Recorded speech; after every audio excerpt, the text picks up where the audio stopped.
Bismillahirrahmanirrahim. Assalamualaikum warahmatullahi wabarakatuh. Selamat pagi, selamat siang, selamat sore, dan selamat malam untuk semua yang menyaksikan video pembelajaran pada channel ini. Nah, kali ini kita akan membahas tentang sistem ekskresi manusia pada bagian yang pertama.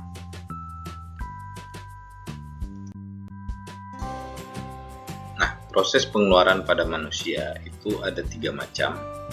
Yang pertama namanya sekresi.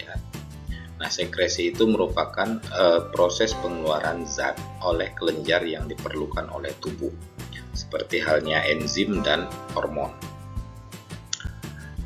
Kemudian yang kedua ada defekasi, yaitu proses pengeluaran sisa proses pencernaan. Sisa proses pencernaan makanan melalui anus. Nah, itu disebut dengan defekasi. Lalu kemudian yang ketiga adalah proses pengeluaran zat-zat sisa metabolisme yang tidak diperlukan oleh tubuh. Nah, itu disebut dengan ekskresi. Jadi ekskresi itu adalah proses pengeluaran yang berlangsung di dalam tubuh manusia, yaitu mengeluarkan sisa-sisa metabolisme, di mana kalau sisa ini tetap berada di dalam tubuh, dia bisa berubah menjadi racun dan membahayakan tubuh daripada manusia. Nah, pada kesempatan kali ini kita akan membahas khusus tentang ekskresi, pengeluaran sisa metabolisme. Nah, sisa metabolisme yang ada di dalam tubuh kita itu dikeluarkan oleh 4 macam organ, yaitu organ ekskresi pada manusia. Diantaranya adalah hati, kemudian ada ginjal, ada kulit, dan ada paru-paru.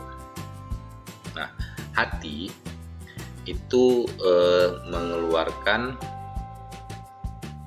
sisa-sisa dari perombakan sel darah merah yang sudah rusak atau sel darah merah yang sudah mati. Nah, jadi di hati itu terjadi proses pemecahan hemoglobin. Kemudian terjadi pemecahan asam nukleat dan juga pemecahan protein. Oke. Nah, kalau pemecahan proteinnya akan menjadi urea. Lalu kemudian asam nukleat itu berubah menjadi asam urat, dan pemecahan hemoglobin itu menjadi bilirubin. Kemudian ada lagi air dan ada karbon dioksida. Lalu kemudian urea, asam urat, bilirubin, air itu dibuang melalui ginjal. Kemudian air itu dibuang juga dalam bentuk keringat melalui kulit. Kemudian kalau air dan CO2 itu dapat juga dikeluarkan melalui paru-paru, dalam bentuk karbon dioksida dan uap air. Sedangkan kalau ginjal itu zat sisa yang dikeluarkannya dalam bentuk urin. Nah, jadi kita akan membahas satu persatu tentang organ-organ ekskresi pada manusia. Nah, baik. Yang pertama, kita akan membahas tentang ginjal. Nah, ginjal itu memiliki fungsi yang pertama untuk menyaring darah yang mengandung zat sisa metabolisme dari sel seluruh tubuh, Kemudian ginjal kita itu terletak di kanan dan kiri tulang pinggang, yaitu di dalam rongga perut pada dinding tubuh bagian belakang. Jadi terletak di rongga perut pada dinding tubuh bagian belakang. Nah, ginjal yang sebelah kiri itu lebih tinggi dibanding ginjal yang sebelah kanan. Nah, kemudian ginjal kita memiliki bentuk seperti biji kacang merah. Nah, ginjal berwarna merah karena memang pada ginjal banyak sekali darah yang masuk, sehingga memiliki warna merah.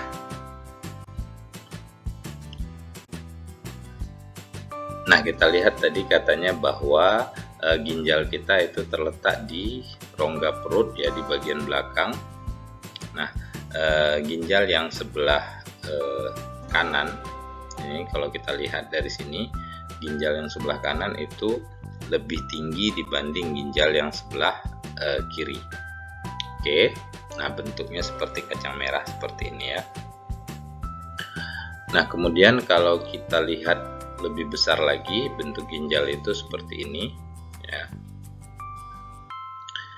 Ada korteks renalis, kemudian ada medula, dan ada pelvis. Nah ini 3 bagian utama daripada ginjal kita. Bagian terluarnya namanya korteks, kemudian agak ke tengahnya namanya medula, dan yang paling dalam itu namanya pelvis.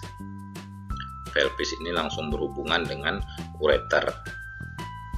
Nah kemudian kalau bagian ini kita perbesar lagi ya, akan terlihat seperti ini bagian korteks, di mana di dalam korteks itu terdapat neuron ya. Kemudian di bagian daripada medula itu terdapat saluran-saluran atau disebut dengan tubulus. Nah kemudian tubulusnya ini kalau diperbesar lagi akan terlihat seperti ini. Oke, nah jadi ginjal itu tersusun atas lebih kurang 1 juta alat penyaring yang disebut dengan nefron. Jadi nefron itu letaknya ada di korteks renalis. Nah jumlahnya lebih kurang ada 1 juta. Kemudian setiap nefron itu terdiri atas sebuah komponen penyaring atau badan Malpighi yang dilanjutkan oleh saluran-saluran turbulus ya. Jadi setiap nefron itu ya terdiri atas penyaring yang disebut dengan badan Malpighi. Nah ini badan Malpighi. Nah badan Malpighi itu terdiri atas yang namanya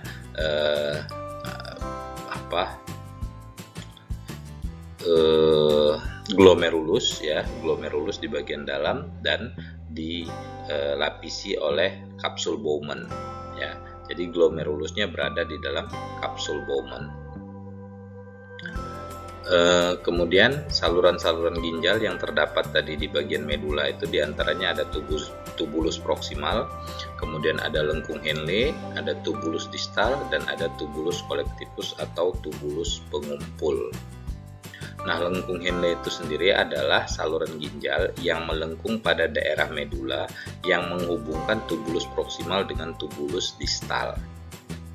Kemudian bagian pelvis renalis ya, yang ini atau disebut juga dengan rongga ginjal itu berfungsi sebagai penampung urin sementara sebelum dikeluarkan melalui ureter. Oke. Nah, itulah gambaran singkat tentang ginjal kita, posisinya di mana, kemudian bentuknya seperti apa, dan kandungannya ya, bagian-bagian yang terdapat di dalam ginjal itu seperti yang kalian lihat pada gambar ini. Nah kemudian kalau kita perbesar lagi itu bagian badan Malpighinya tadi ini ya, terdiri atas glomerulus dan kemudian ada kapsul Bowman ya. Nah di sini ada saluran arteri ya, arteri eferen, dan ada arteri aferen ya, ada eferen dan ada aferen. Kalau yang arteri aferen itu adalah arteri yang membawa darah masuk kemari ya, masuk ke dalam glomerulus. Sedangkan arteri yang eferen itu yang mengeluarkan darah dari glomerulus. Nah, jadi darah kita itu disaring di sini, di bagian glomerulus ini. Nah, hasil penyaringannya itu nanti akan masuk ke saluran berikutnya. Oke. Nah ini tubulus proksimal, kemudian ada lengkung Henle, tubulus distal, dan ini tubulus collectivus. Nah itu bagian daripada nefron kita ya, yang mana setiap nefron itu mengandung badan Malpighi yang di dalamnya terdapat glomerulus sebagai penyaring darah dan kapsul Bowman. Nih yang melindunginya ini kapsul Bowman.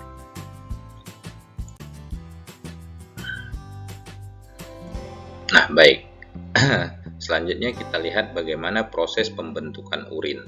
Nah jadi urin itu kan dibentuk urin itu adalah hasil daripada pengeluaran yang terjadi di ginjal. Jadi bentuk zat-zat yang dikeluarkan itu dalam bentuk urin. Nah, urin itu dibentuk melalui 3 tahapan, yaitu tahapan yang pertama namanya filtrasi, tahapan yang kedua reabsorpsi, dan tahapan yang ketiga disebut dengan augmentasi. Nah, kita lihat satu persatu. Yang pertama yaitu filtrasi atau proses penyaringan. Nah, jadi ketika darah masuk ke glomerulus, tekanan darah menjadi tinggi sehingga mendorong air dan zat-zat yang memiliki ukuran kecil keluar melalui pori-pori kapiler dan menghasilkan filtrat. Nah, jadi ketika darah ya masuk ke dalam glomerulus,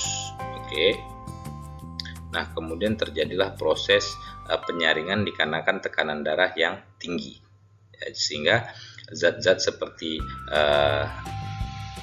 air ya dan zat-zat lain yang berukuran kecil itu akan keluar dari pori-pori kapiler darah. Dia akan keluar dari pori-pori kapiler darah seperti ini.